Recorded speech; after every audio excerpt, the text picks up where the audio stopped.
د پلار لیکونه لور ته.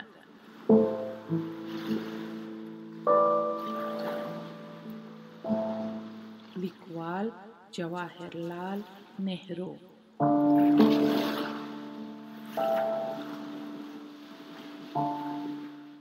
ژباړن نسیم سلیمی.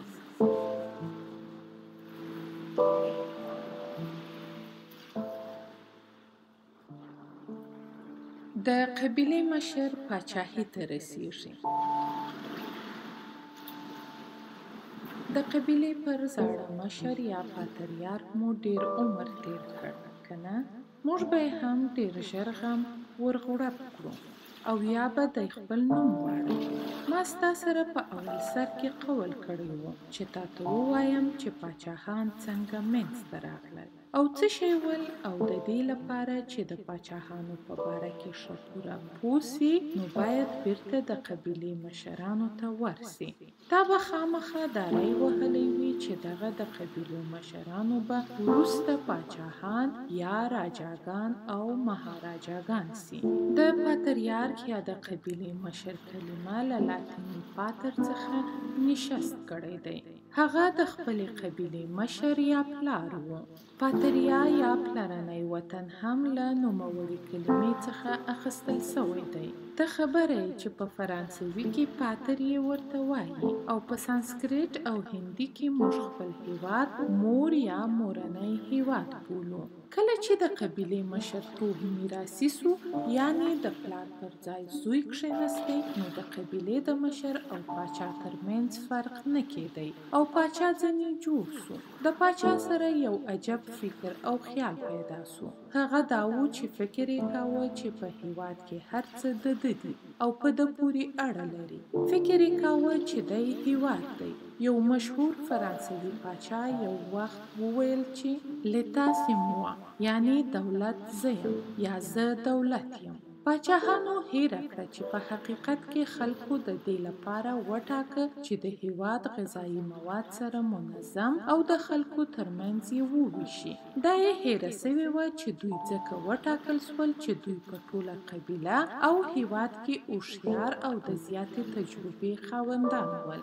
هغو داسې تصور کاوه چې دوی باداران او دا نور ټول خلک د دوی نوکران دي. واقعیت دا و چې دوی پخپله د هیواد خدمتګاران دي. کله چې وروسته د تاریخ لوستلو ته ادامه ورکړي نو به درته ښکاره سي چې هغوی کرار له کبر او غرور څخه ډک سول چې ویل به یې زموږ ټاکنه په هیڅ چا پورې اړه نه لري. موږ خدای په خپله پاچاهۍ ته رسولی یو او دغه یې د پاچاهانو یا آسماني حق وباله.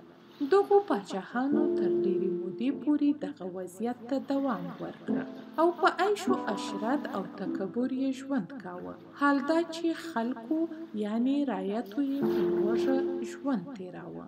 خو بالانو د عادي او عامو خلکو تر طاقت ووته او په ځینې هیوادو کې پاچاهان پسې واخیستل. په دې باره کې به وروسته په کتابو کې ولولئ چې د انګلستان خلک څنګه و خپل پاچا لومړي چارلس یا کینګ چارلس ون ته پورته سول، ماته یې ورکړه، حتی مړ یې کړ، او څنګه د فرانسې خلکو یو ستر انقلاب وکړ او پریکړه یې وکړه چې پاچاهي به پای ته رسوي. ستا به هغه وخت په یاد وي چې موږ کانسرژري بندیخانه په پاریس کې ولیده. ته زموږ ملګرې وې. په دغه بندیخانه کې د پاچا کورنۍ، د هغه ښځه ماریا انټوینټ او نور کسان بندیان ول. د روسیې د ستر انقلاب په باره کې به هم مطالعه وکړي چې فقط دا څو کاله مخکې خلکو خپل پاچا چې تسار نومېدی پسې واخیستی. نو پاچاهانو خپل دوران تیر کړی دی او ډیر هیوادونه پاچاهان نه لري. د فرانسې، جرمني، روسیې، سویس، امریکې او چین هیوادونه پاچاهان نه لري. هغه جمهوریتونه دي.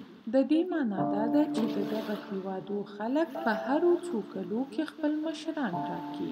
دغه حاکمان او مشران میراثي نه دي، لکه څنګه چې خبر یو په انګلستان کې تر اوسه لا پاچا وجود لري، خو هغه هیڅ واک نه لري. ډیر لږ څه یې په وس رسیږي. ټول واک په پارلمان پورې اړه لري. پارلمان هغه ځای دی چې د خلکو ټاکل سوي مشران پکښې کښېني.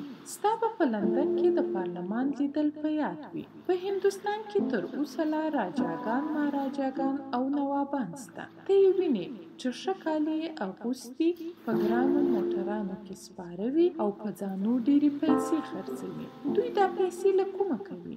دوی یې د مالیې په توګه له خلکو څخه اخلي. مالیه و دولت ته د دې لپاره ورکول کیږي چې د هغې په واسطه د یوه هیواد له ټولو خلکو سره مرسته وکړه سي. یعنې د مالیې د پیسو په واسطه مکتوبونه، روغتونونه، کتابتونونه، موزیمونه، ښه سړکونه او د خلکو د ګټې اخیستلو لپاره نور ښه شیان جوړ کړی سي. خو راجاګان او مهاراجاګان تر اوسه لا هم د فرانسې د پاچا په ډول فکر کوي چې لیتا سیموا یا دولت یعنی زه او د خلکو پیسې د خپلو ځانو د خوشحالۍ لپاره مصرفوي. دوی په عیش و عشرت کې ژوند کوي او خلک یې چې ډیر سخت کار کوي او دوی ته پیسې ورکوي په لوږه ژوند تیروي او کوچنیان یې ښوونځی نه لري چې ورسي.